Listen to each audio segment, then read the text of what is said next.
नमस्कार। सभी दर्शकों का बहुत बहुत स्वागत। आज हम चर्चा कर रहे हैं षडाष्टक योग की। षडाष्टक शब्द बड़ा महत्वपूर्ण है ज्योतिष शास्त्र में। इसके शब्द के अर्थ समझिए। षड अष्टक, छठा और आठवां। इस संसार में छठा और आठवां जो स्थान है बड़ा इंपॉर्टेंट इसलिए होता है क्योंकि ज्योतिष शास्त्र में छठा स्थान रोग का है, ऋण रोग शत्रु, और अष्टम भाव होता है अचानक आई हुई आफत, आपदा, मृत्यु, रिस्क का स्थान भी है ये। और इसके बहुत बहुत मीनिंग है, लेकिन आज के परिवेश में, आज के इस वीडियो के संदर्भ में इस छठे और आठवें स्थान को समझिए।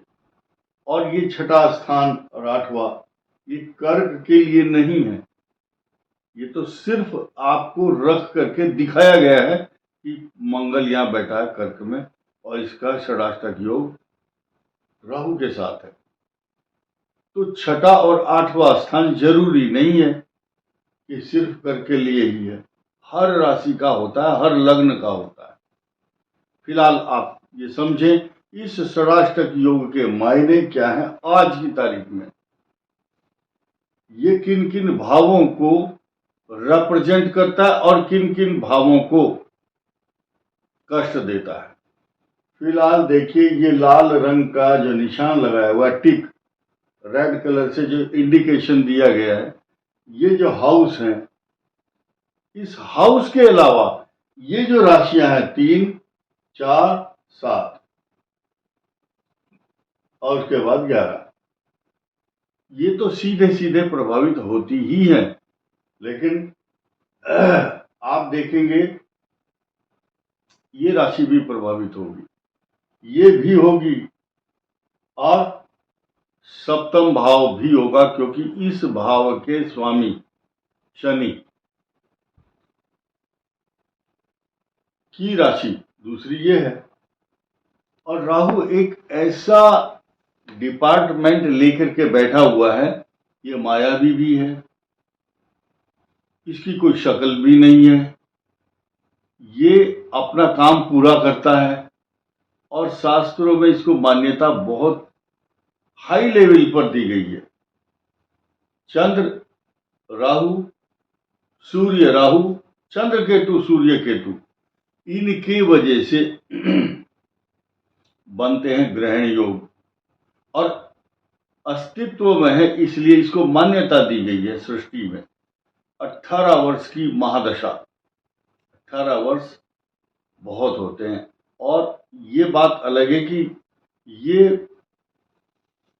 18 वर्ष जब देने पर उतारू होते हैं तो बहुत कुछ देते हैं।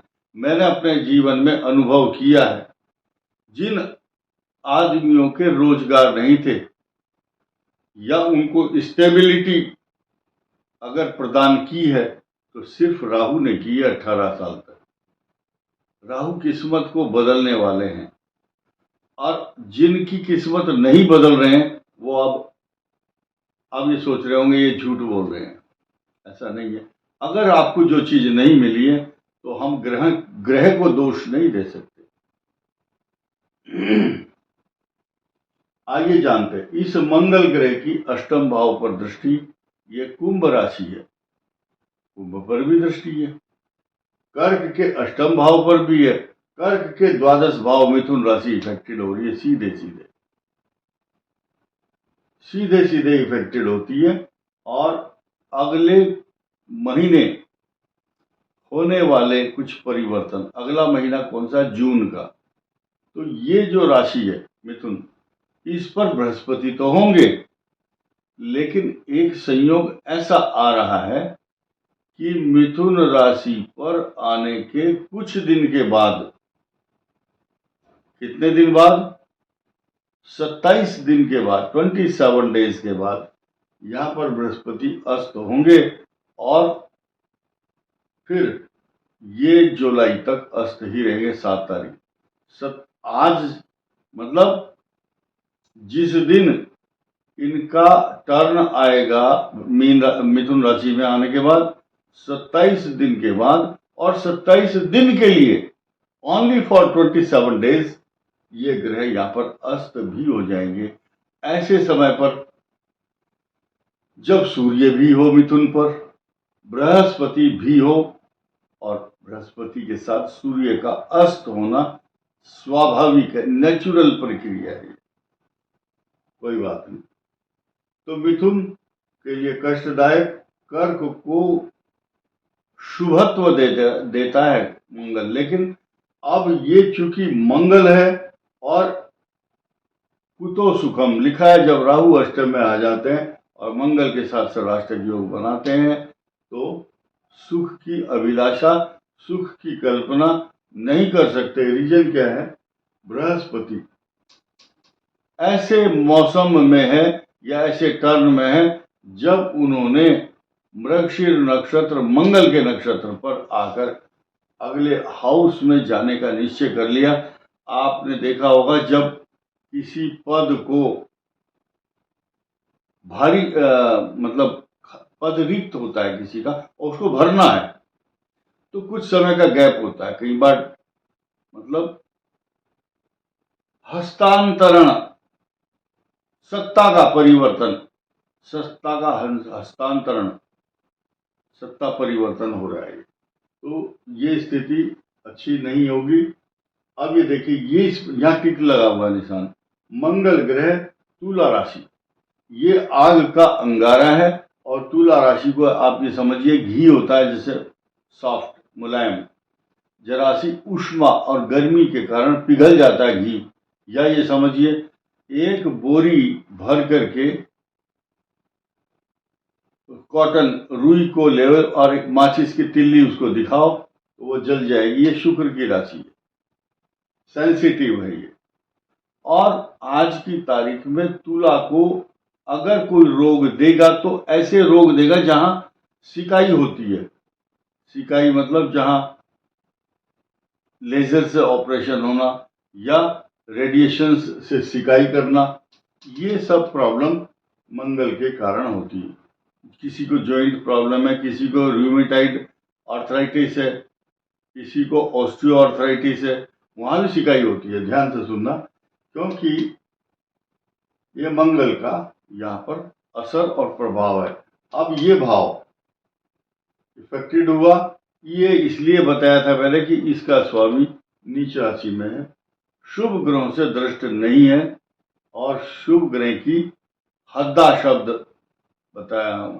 हद्दा मतलब उसके बिल्कुल नजदीक भी नहीं है।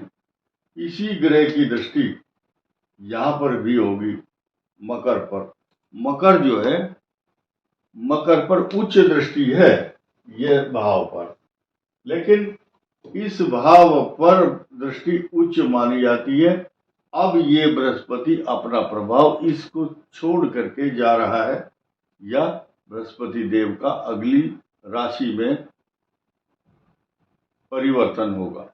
तो ऐसी स्थिति में मकर मुक्त हो जाएगी बृहस्पति की दृष्टि से, और मंगल ये अच्छा परिणाम नहीं देगा। यानी कि शनि, मंगल और राहु, मंगल की तो हुई यहां पर दृष्टि, शनि यहां पर, राहु यहां पर आ चुके हैं, शनि यहां पर हैं। एक श्लोक आता है, षष्ठे च भौमे भवने सप्तमे राहु भवेत अष्टमे च यदा सौरी तस्य भार्या न जीवती। ऐसे व्यक्तियों का कि पत्नी जीवित नहीं रहती, या पति है तो उसकी पत्नी को जीवन में कष्ट प्राप्त होता है। तो अब यहां ये सीक्वेंस देखिए, मंगल की यहां दृष्टि, फिर यहां, और मैंने यहां शनि लिखा नहीं है क्योंकि हमारा सब्जेक्ट है फिलहाल मंगल राहु का षडाष्टक।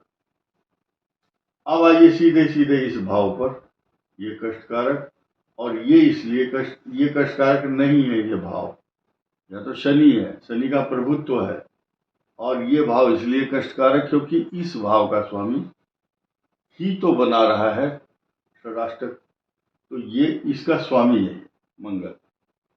अब आया चंद्रमा, चंद्रमा इस भाव का स्वामी है, तो चंद्रमा पीड़ित रहेगा चंद्रमा की राशि से षडाष्टक है, इसलिए चंद्र जिनकी ऐसी दशा चल रही जो तीसरे भाव का स्वामी है, छठे का है, आठवें का और द्वादश भाव, दो भाव ये और दो ये, इन दोनों भावों के स्वामियों की दशा जिनकी चल रही है उनके लिए जीवन में अब आज के समय में रोजगार, व्यापार, नौकरी, प्रतिष्ठा तथा उनके मार्ग में उलझन, लोन लेना, कर्ज लेना, अपमानित होना, झगड़े, झंझट, परेशानी, तनाव, रगड़े, झगड़े, लफड़े, मुकदमे तथा व्यर्थ की चिंता, हरेसमेंट, लोगों के द्वारा ठगे जाना, ऑनलाइन आपके साथ फ्रॉड होना, इस प्रकार की जो समस्याएं हैं वो जब आती है जब शनि की 7.5 ढैया, षडाष्टक योग और 3, 6, 8, 12 के स्वामी की दशा, अंतरदशा, प्रत्यंतर दशा, पीरियड और सब पीरियड होता है।